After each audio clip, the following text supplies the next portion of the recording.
அருள்மிகு மறுவாழ் குழலி உடனுடைய ஸ்வர்ணபுரீஸ்வரர் ஆலயம், செம்பொன்னார் கோயில், நாகப்பட்டினம் மாவட்டம் தரங்கம்பாடி வட்டத்தில் மயிலாடுதுறைக்கு கிழக்கே 10 கிலோமீட்டர் தொலைவில் சாலை ஓரத்தில் அமைந்துள்ளது இந்த ஆலயம்.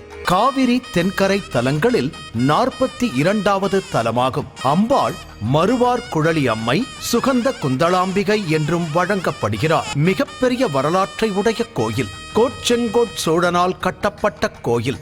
இத்தலத்தில் இறைவன் கிழக்கு நோக்கியும் இறைவி மேற்கு நோக்கியும் தனித்தனியாக கோயில் கொண்டு அருள் பாலிக்கின்றனர்.